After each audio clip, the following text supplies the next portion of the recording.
అందరికీ నమస్కారం. మన కథలో ఛానల్ కి స్వాగతం. ఈ రోజు మనం చెప్పుకోబోయే కథ అడవిలో కరువు. అడవికి రాజైన సింహానికి ముందు చూపు ఎక్కువ. ఇతర జంతువుల పట్ల కాస్త కఠినంగా వ్యవహరిస్తుండేది. అడవిలోని ప్రతి జంతువు అవి సంపాదించిన ఆహారంలో సగం తనకు అప్పగించాలనే నిబంధన పెట్టింది సింహం. దాంతో జంతువులన్నీ దాని లోపలే తిట్టుకున్నా మృగరాజు మాటికి ఎదురు చెప్పలేకపోయాయి. ఆ ఇష్టంగానే తమ ఆహారంలో సగభాగాన్ని ఇచ్చేవి.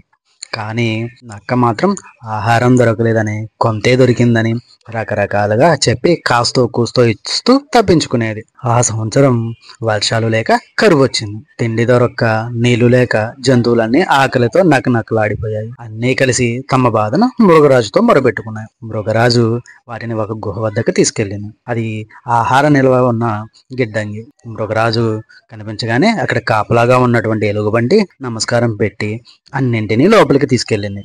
ఆ తర్వాత ఏ జంతువు ఎంత ఆహారం జమ చేసిందో లెక్కలు చూసి అంత మొత్తం వాటికి రోజు తిరిగి ఇచ్చేయమని ఎలుగును ఆదేశించింది సింహం. ఆ కష్టకాలంలో సగం ఆహారం ఇచ్చిన జంతువులన్నీ హాయిగా తింటే కకి మాత్రం కొద్ది రోజులు అరకొరగా, ఆ తర్వాత అసలు లేకుండా అయిపోయినాయి.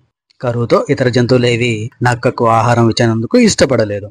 అదే విషయాన్ని మృగరాజుకు మొరబెట్టుకుంది నక్క. అతి తెలివికి స్వార్థానికి పోతే కలిగే నష్టమేమిటో తెలిసిందా? కొన్ని విషయాలలో రాజు కఠినంగా ఉన్నా అది ప్రజల మేలు కోసమే, రాబోయే కష్టాలను ఎదుర్కొనేందుకే.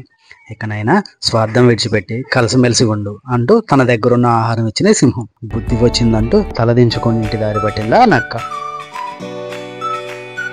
ఇది ఈ రోజు కథ. ఇలాంటి మరిన్ని కథలతో మళ్ళీ మేము ముందుకు వస్తాము. మా యొక్క ఈ కథల ఛానల్ మీకు నచ్చినట్లయితే లైక్ చేయండి, షేర్ చేయండి, సబ్స్క్రైబ్ చేయండి. అదేవిధంగా మీలా మరో నలుగురితో మన ఛానల్ని సబ్స్క్రైబ్ చేయించండి. ధన్యవాదాలు. ఉంటాను మరి.